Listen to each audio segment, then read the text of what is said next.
o mafofo talo no i tai ao le tunu langa atau tala tia i tai ao le tunu langa e yai le tai ao tia masan riang le tai ao na whaana i tama ia au te toi ta ua mei langa e o tai ao le tala le lei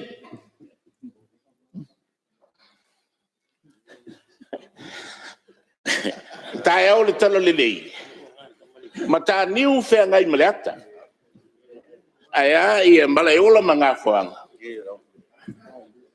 whale u mautu angian e iai le tai ao leo te leo ai o tusi lalo ai sata tauna tusi lalo o le tai ao na taunu ele me tutisi sapa i te le malai o asiata o le tasi valu lua lima e lima tausanga na momo ai taunu o mato e ka le sia i lau whanua i whale toi ai ui o lea e le tā ua i ale bea ai tā ua leo o mai o le tala le lei o te iloa i tutonu le nei maota se ua whaatala le lei ina maa ia fionga ma tamaitai whaipule e tasi tangata o te iloa e whialoa i matuspa ia ai leo lai ia o te leo la whamasino wa lena whai atu po lea lea wala na oti ai ia le mia ia fa mai na mala au dia le tu ia ai ese le awala na mali wai ia e u le lo fio le fo tala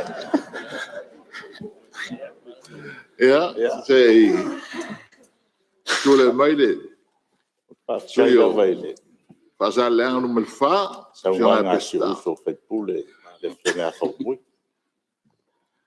O nga leo kere kaya o ia o falo. Ya le ngalo le si kaya o fe kau dio le tu. La yo lo manga fa. Ya al kulanga foi le sa ngo ia ini. Benga ma foi ngo kiro ni.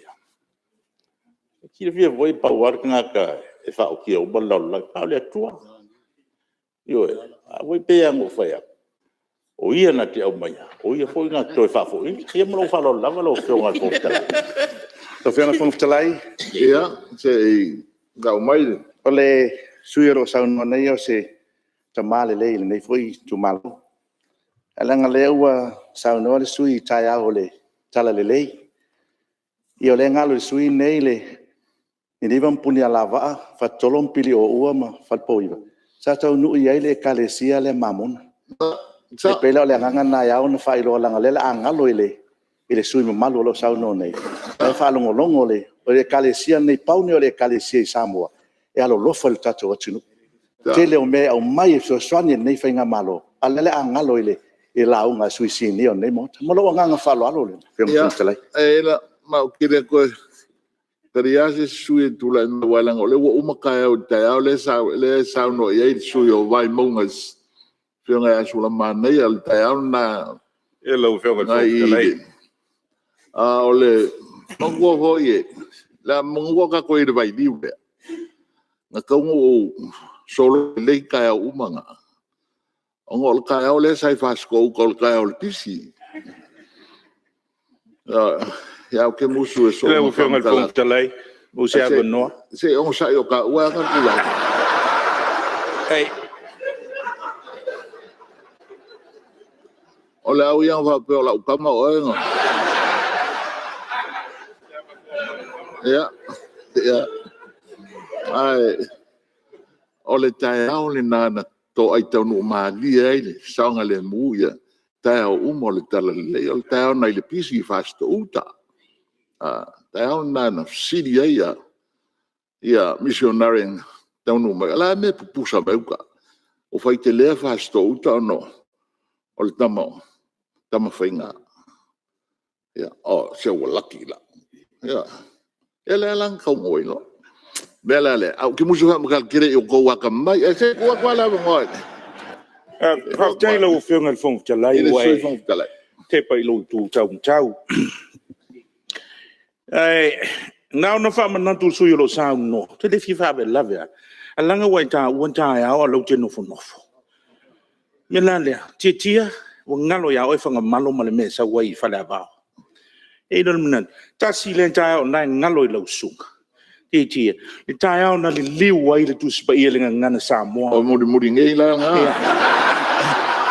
ana le ai le tai au le lo fionga le fonga chalai ele no vividu le tunu mai no pa winga uku ia ma mata si si o tusi pa ia E mo i na uso. le lua ma fa manatu te tele pa malanga se la pai na le ma sa pali ma le ma la ya bao lai no ia ku mo fa sa ma fa Lo. ava no la titia O amuka fo i ka ke valie.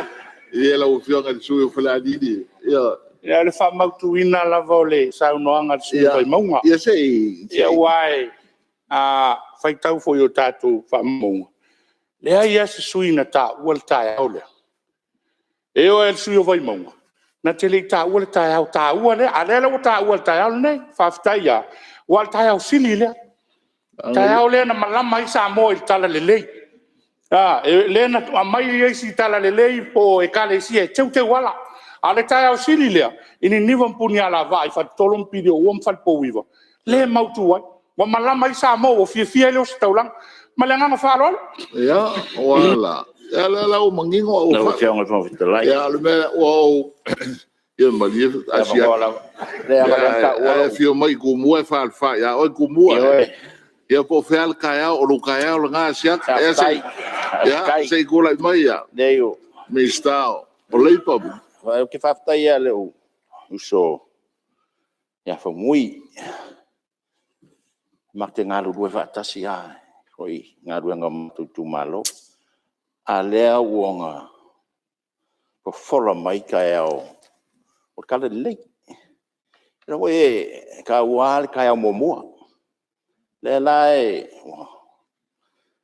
wa sa ngor sui il ka le ka ngu lo konga loku me kisi o le maual nge sa po ikea kasi le afe valu se lau lua vat ka ngu loku sa po ikea e o mai la le si vai ngale se wa o maka sa po ikea o fe en kuspai e fa ko mai le valu ka sang muriang ya ko ka wa ka o e fa a le aki a o ka ya mo ale le mo foma Ia, a lova tai oi fa koi o lo konga ya mi si dai lo se fa muy pe que le haya sa unha ruega ko fa ka fa mai wala va lo sa le o fa la lo ka mo sa po que ya fa lo ia, ka ko se ese mai le me wa e sa o manga ko. Ia. Ia, ko lai mo pa mi pe. Ese foi son o finanga. Ia e ese manga ko faria. Al bawale me. O ka ko kalango kaya. Kaya nga makai ia me. Le uma. Ale e mangingo upur kuspa ia. Si dia kur kaya nga yoki ai lor kaya nga fanga wai. E le la sa usi falong. Pola le mengo ke ia le mia. Al me sa usi falong ia. E wale o ka umai. E lua ma. E nga sa ngwa mai ai le sui fong fkalai. E le lua ringi ma. E koru ma. Ale ma ale be pikusilong kawa. Le yo mengeia. Ale launga ka mai le menga oke ia koria. Pawanga le ma kawa. Ale la kusi vo ilalo. E kusi fa sa pasapa. Le menga le nga o fakio ngai la kong fa linga kuspai. Ale me boya nga oke koriaka.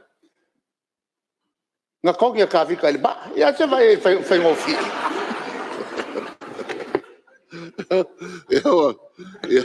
Ja, so hoi palmia ia. Ja. Lo. Ai. Ja, ke lo le vai nga. ai Awol ba ka awol menga. Mali wei ye na mia ke wei do pesca nga ilo oi la. Pa tai lo fionga fon talai. O le tatou te pisa i tae au. Ai tasi al tae au na ta ul pa i ol tae au. O le tae au e ala tue mali e le tunga mau e vatu te ufunga la au. Ai fai mai a ua toi tūre di. O le tae au sili na. Ai asila sila nei maota mali whaafonga mai a Samoa.